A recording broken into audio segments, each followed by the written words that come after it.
So the physics of a car crash.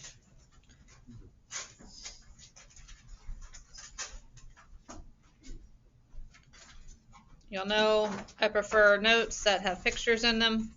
So I'm going to draw me a car crash.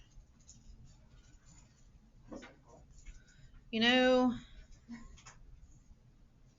thought about teaching art at one time, decided not to. Well, you know, I have children to support too, so the length of the car, you know, impact on the budget.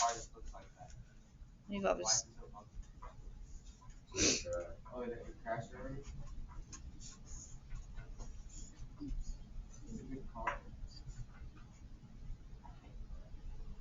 Judgmental.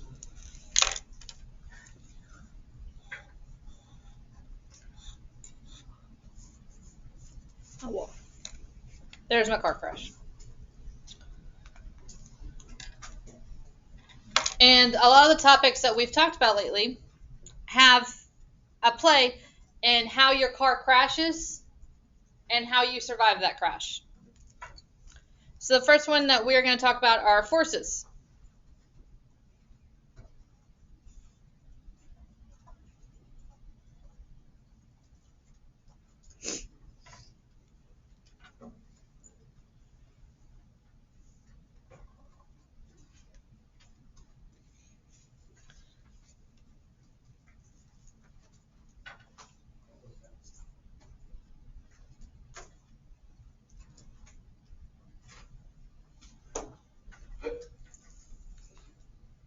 Inertia. What is inertia? No one ever remembers. I'm going to start you off. A body in motion stays in motion, and a body at rest stays at rest until acted upon by an outside force. That is inertia.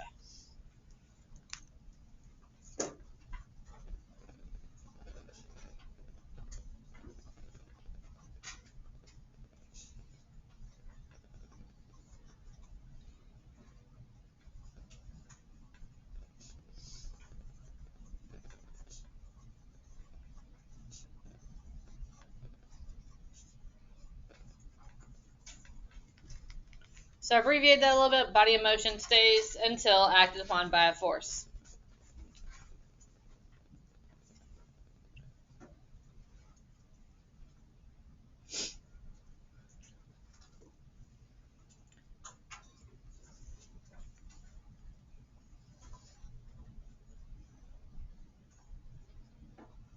What this means for you is if you're sitting in your car and it gets in a crash, where does inertia say you go? Forward. You continue in that line of travel because you have inertia.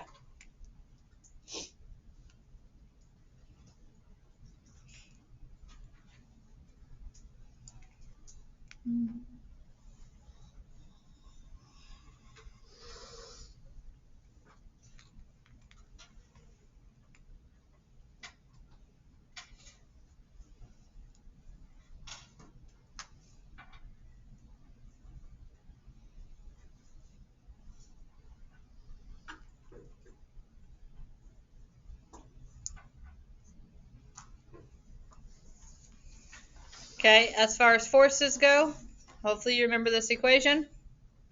Force is equal to mass times acceleration, baby. That is our equation for force, which means the more mass and the more acceleration you have, the more force that's going to be generated. We also have to take in consideration Newton's third law.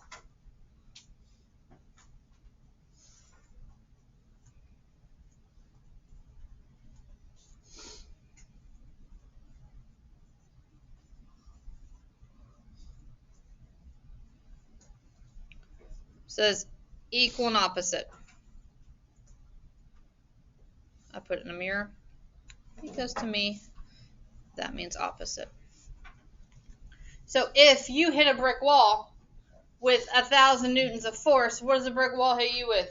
1,000 newtons of force. That has a big impact on your crash.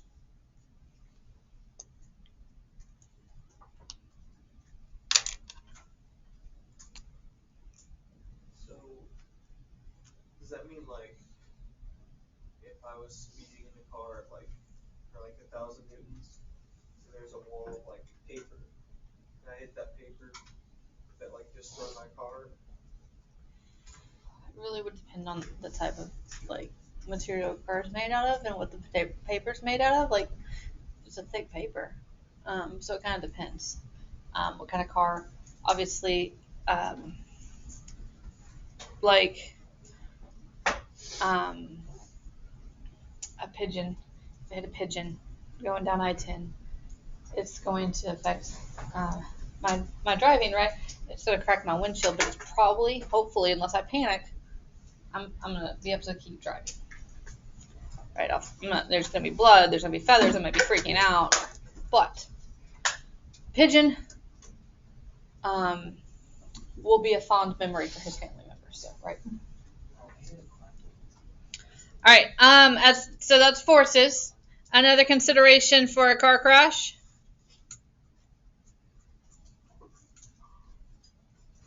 Is energy. When a car is moving, what type of energy does it have? Kinetic.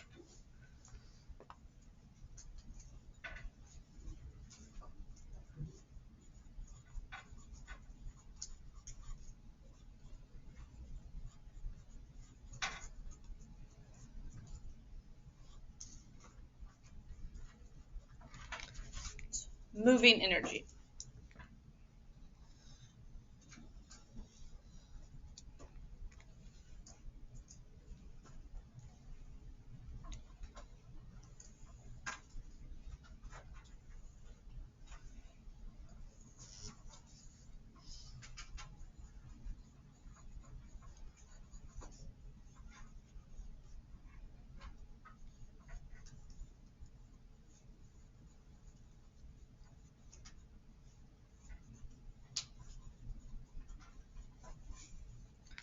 We should remember that energy cannot be created or destroyed.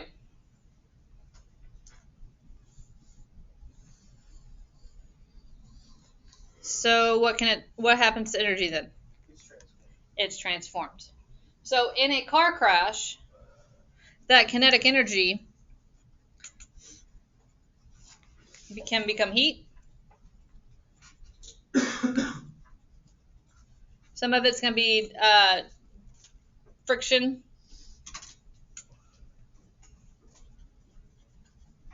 Sound energy.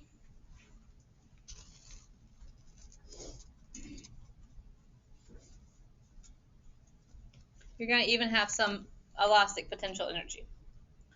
So while the car crash has a certain amount of energy that's going to have, and there's nothing we can do about it, we can help that transformation of energy to reduce the amount of kinetic energy our body is going to experience. We would prefer not to be shot across the road.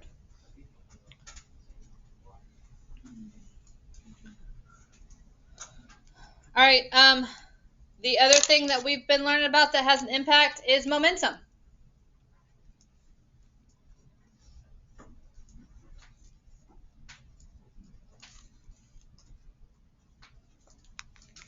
Which is abbreviated with a lowercase p. And with momentum, we know that mass matters.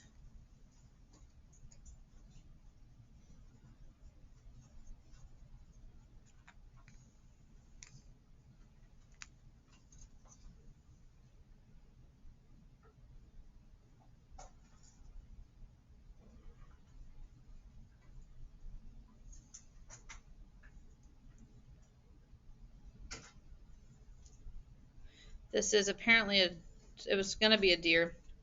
It apparently lives in Chernobyl or something because, it went off the rails there. This may be what it looks like after the crash. Who knows? Like I said, gonna apply for the art job. Yep, cool. Moose is even bigger. Is it better if I'm gonna hit an animal to hit like a moose, or my little pigeon, which now looks like a T-Rex? Ugh. I don't want to make a butterfly. I'm determined.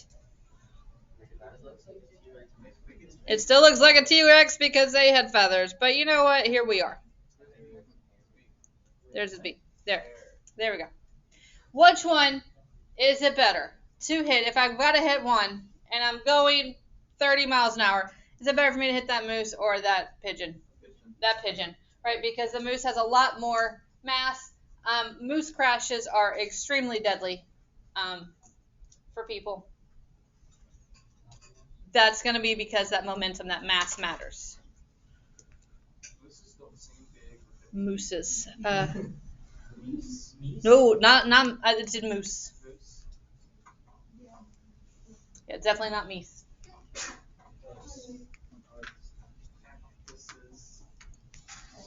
It's like octopus. Isn't that octopi? I don't think so. I think it's just octopus. That's plural. I think so. Fish. How about fish? Fishes. And they're not fishes. There's fishes. They're not fishes. Along with momentum, we have impulse.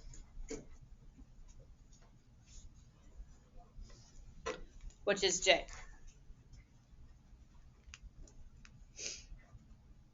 And that impulse is equal to mass times the change in velocity.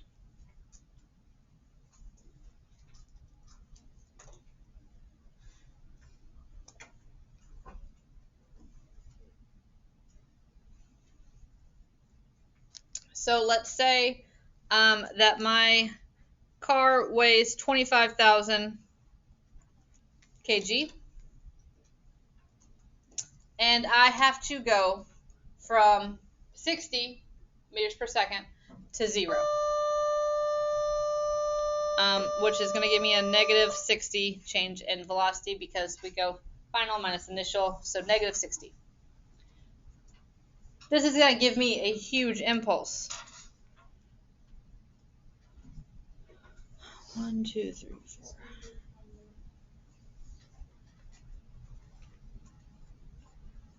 that enough zeros? 1, 2, 3, 5.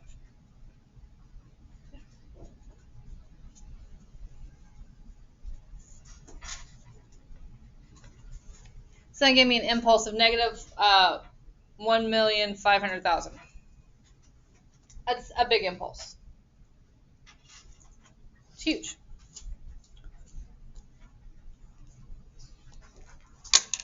Okay, and so all this really has to do with what we saw in that video.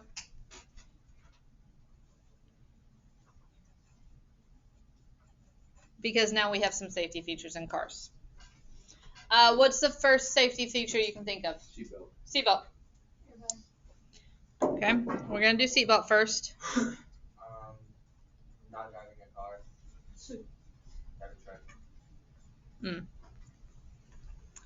So seatbelt. The purpose of a seatbelt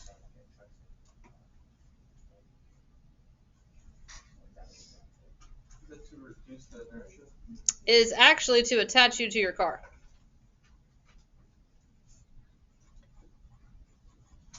Have you seen them signs that say, if you wouldn't ride in a roller coaster unstrapped, then don't ride without your seatbelt on? Mm-hmm.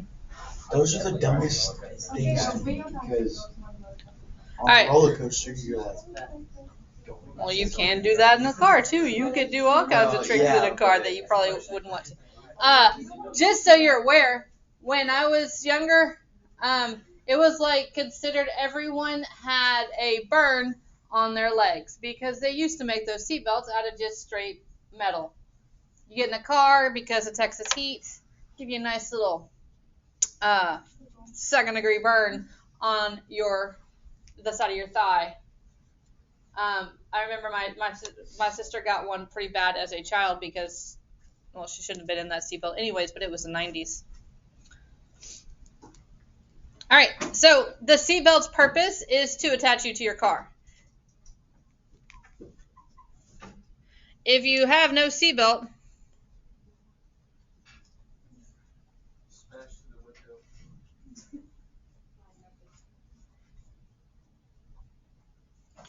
your inertia continues.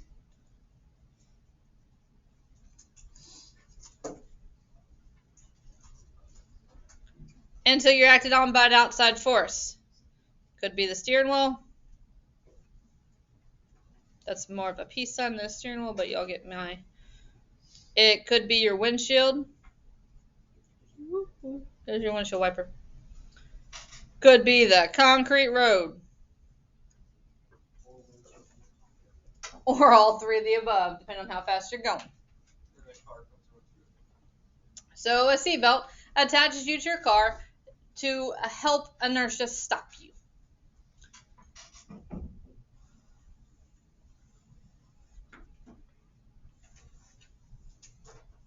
If you've ever been in a car crash, you will know seatbelts can hurt you. They can crack your ribs. They can bruise your sternum. They can break your clavicle. They're not meant to be comfortable necessarily. In fact, my mother-in-law, her car, the seatbelts actually inflate upon crashing to help kind of reduce that.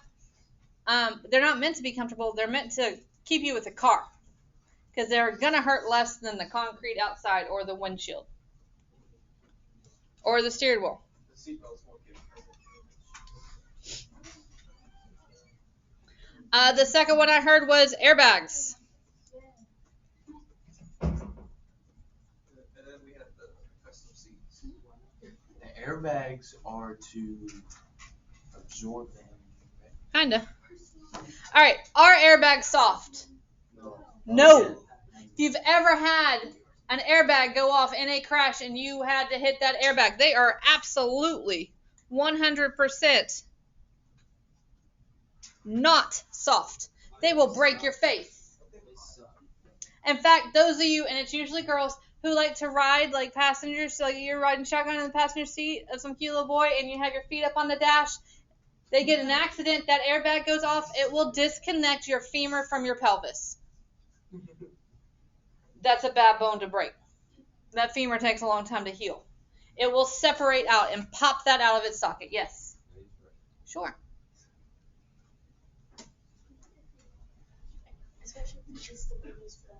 It is the biggest bone. And it will just pop on out of there. This is why you're not supposed to let your dog in the front seat. Because when that airbag goes off, a lot of times they can die from it. They have a lot less mass than you. Okay, your dog needs to be belted in a seatbelt. They have dog seats for them. Okay, I promise you, I almost got in a wreck. Texas State, coming up and down the hills. It was at night. Come up the crest of the hill. Deer walked right out in front of me. I had my Chihuahua unsafely in my lap. And I hit the brakes. And I'm in a light Tacoma. And I made pretty designs on the concrete. Right? And when we finally came to a stop because someone was looking out for me, I looked at him, he looked at me, and I realized, had that airbag come off, what would have been on me? My dog. He would have been smashed into me. I cannot afford that therapy, personally. Right? So he got a dog seat. I put a little seat, I put him up so he could look out the window. He was belted in. He loved his seat. In fact, the bigger dogs were always jealous of his seat. So then they broke it because they climbed in. Not apparently meant to hold a 75-pound dog. You gotta get them some. No. Do you have a cat? Not in the car.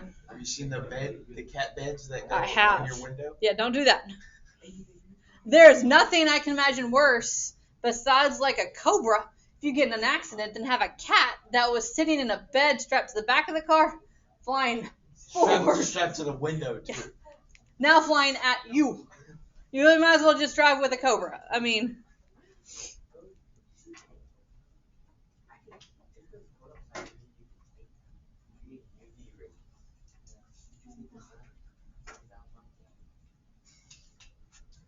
All right, so airbags are actually going to impact the impulse of that collision.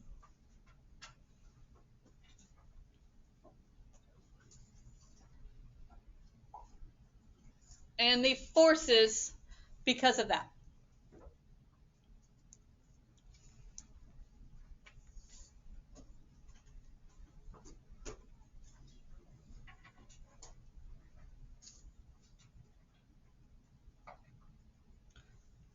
They extend the time of the crash. So let's go back to my impulse here of 1,500,000, and let's look it over two different time periods.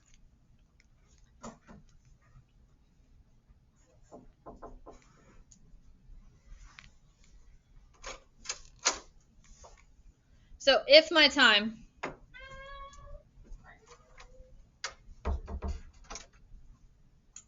is 0.05 seconds, which is pretty standard, a crash happens very quickly, and my impulse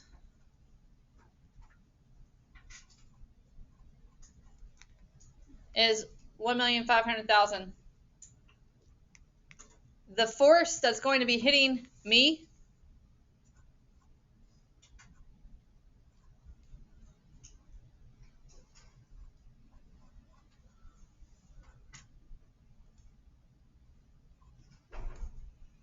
is going to be big.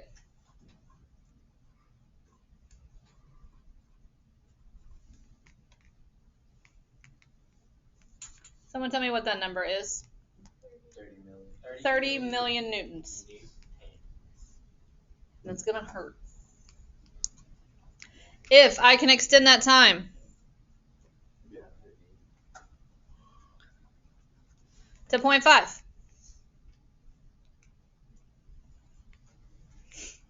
Using my same impulse,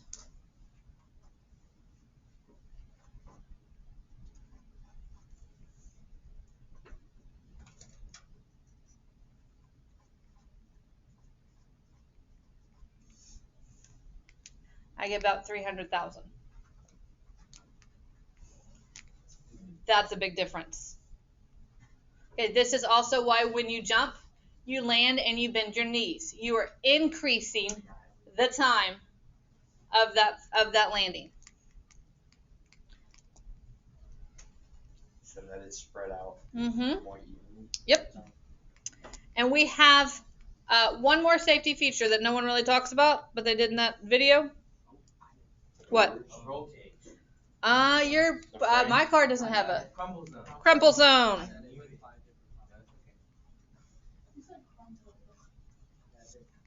All right, my crumple zone.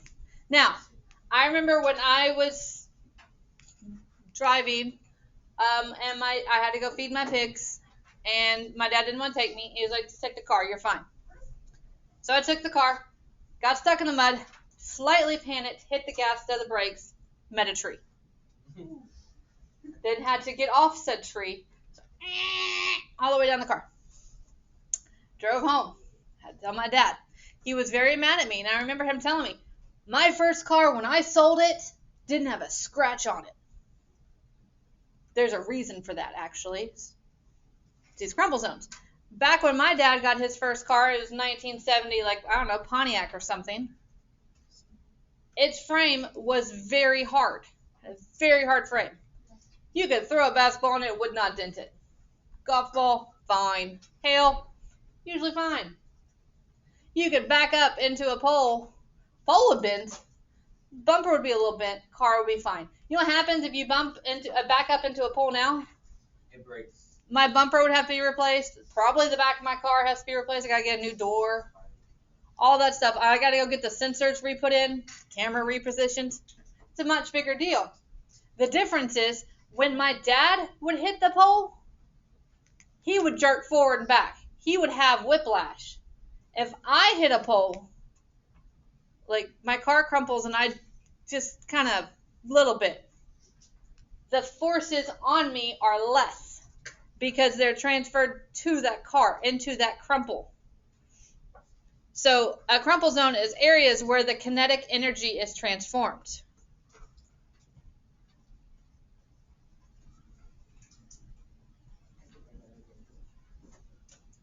So are some of the older cars like more dangerous? Yes. Oh, yeah.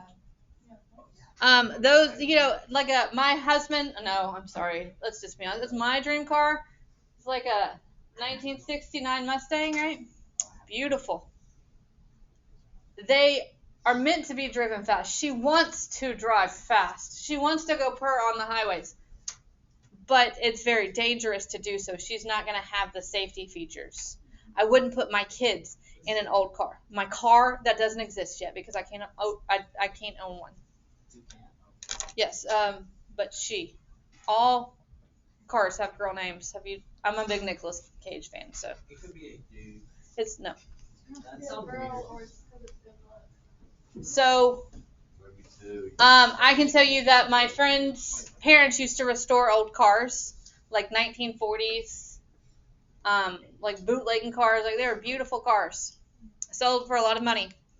They were driving, hit a pig. They were belted kind of into seatbelts that they had installed because they didn't really have those back then. They didn't make it. The safety features were not there in that car. It did not absorb that energy. The seatbelts weren't really meant to stop anything, and there was no airbags, and that it was bad. It was something that they could have survived had they been in a updated car. Any questions on this?